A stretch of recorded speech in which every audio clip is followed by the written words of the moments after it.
Look up, high above our world, where the quiet of the upper atmosphere meets the restless breath of the sun. A remarkable performance is unfolding. This isn't myth or magic. It's a celestial show driven by magnetic physics, charged particles, and the delicate architecture of space weather. Tonight, we're diving into a phenomenon that has captivated skywatchers for centuries, a geomagnetic storm. Officially rated as G2, which is impacting Earth right now and setting the stage for auroras far beyond their usual Arctic home. This October 30th Northern Lights alert isn't just a random cosmic surprise. It's another chapter in our planet's eternal conversation with the sun as we explore the real-time forecasts and the science behind this event. I want you to imagine the invisible winds of plasma sweeping across the solar system from the sun, colliding with Earth's magnetic shield and transforming into shimmering curtains of green, violet, and crimson dancing across the night sky. So what exactly is a G2 storm? On the official 5-step scale, which goes from G1, minor, to G5, extreme, a G2 is considered moderate. It signals a significant disturbance in Earth's magnetosphere, usually driven by a coronal mass ejection, a massive burst of solar material or a fast stream of solar wind hitting us at hundreds of kilometers per second. This stream is made of ionized plasma carrying its own magnetic field. When that solar magnetic field aligns southward as it meets Earth's, it's like a key turning in a lock. A process called magnetic reconnection happens, opening a gateway for a flood of energy and charged particles to pour into our atmosphere, especially around the poles. To us on the ground, it looks like pure poetry, but it's all physics. These particles spiral down along Earth's magnetic field lines and smash into oxygen and nitrogen atoms high in the atmosphere. This collision excites the atoms, causing them to release energy in the form of light. The most common color, green, happens when oxygen atoms release photons at around 100 to 150 kilometers up. The rarer, more dramatic reds appear even higher, from 200 to 300 kilometers, and usually signal a stronger storm. Nitrogen atoms chip in with the beautiful violets and blues, creating the full, diverse palette of the aurora. Tonight's storm is strong enough to expand the auroral oval, that permanent, donut-shaped ring of light around the poles much farther south. This means places like the far northern United States, central Canada, Scotland, and northern Europe have a real shot at seeing visible auroras, even if just as faint ripples on the horizon. Live aurora maps are already showing enhanced activity. The KP index, which is a global measure of geomagnetic activity from 0 to 9, is expected to hit around 6. A KP of 6 often brings the aurora down to regions around 55 degrees magnetic latitude, think Alberta, Montana, North Dakota, and Minnesota. But a strong storm isn't a guarantee you'll see anything. Your view depends heavily on a few key factors: cloud cover, moonlight, and light pollution from cities. For your best chance, find a spot far away from city lights with a clear, unobstructed view to the north. The best time to watch is during the darkest hours of the night, after astronomical twilight has ended. If you're trying to photograph the aurora, use a camera with manual settings.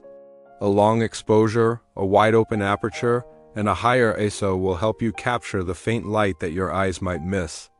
As we speak, scientists are tracking the storm in real time. Satellites like DSCOVR and ACE are positioned between the Earth and the Sun, acting as our early warning system. They measure the solar wind's speed, density, and magnetic field direction, giving us precious minutes to hours of lead time to refine our forecasts. This data isn't just for aurora chasers. It's crucial for our modern world. This G2 storm is a powerful reminder that we're heading towards the peak of solar cycle 25. This is a roughly 11-year cycle where the sun's magnetic activity ramps up, leading to more sunspots, solar flares, and coronal mass ejections. While these events create beautiful auroras, they can also cause real-world problems.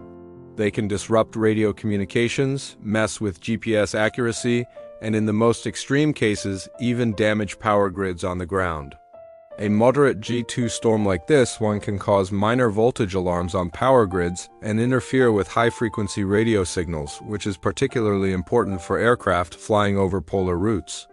For most of us, though, the main impact will be a sense of wonder. Historically, auroras have been steeped in mythology.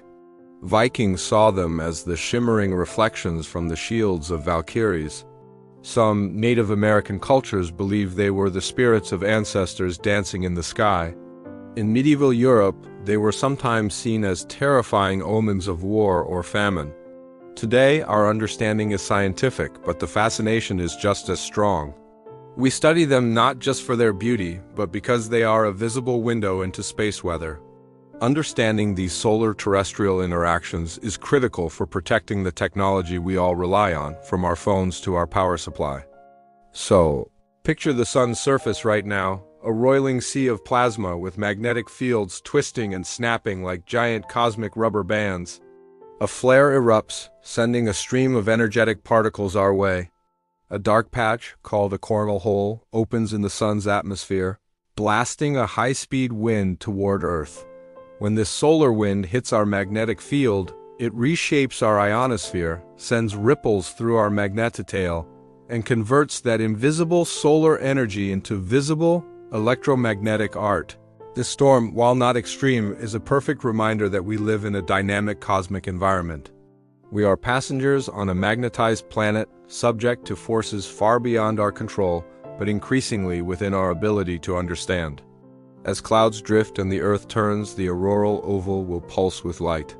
Tonight, we are both spectators and students, watching charged particles trace invisible lines in the sky, collide with atoms, and release photons that create a display even our best cameras struggle to capture. If you're heading out, I encourage you to check the latest updates.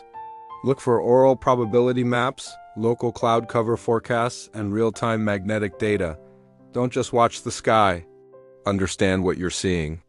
When you see a stable arc of light or pulsating patches, or rapid curtains waving across the sky, you're witnessing the direct result of particle precipitation events happening hundreds of kilometers above your head. As solar activity continues to rise, events like this will become more common. Each one reminds us of the delicate partnership between our planet and its star, a relationship that fuels all life, regulates our climate, and occasionally gifts us a moment where science and spectacle become one. So let this forecast be an invitation. Step outside, look north, and witness our planet glowing under a storm, not of clouds and lightning, but of magnetic fields and solar fire. As you watch the heavens shimmer, remember that you are an inhabitant of a magnetized world in a dynamic solar system, being humbled and astonished by nature's beauty, written in charged particles and light. Thanks so much for joining me on this cosmic journey.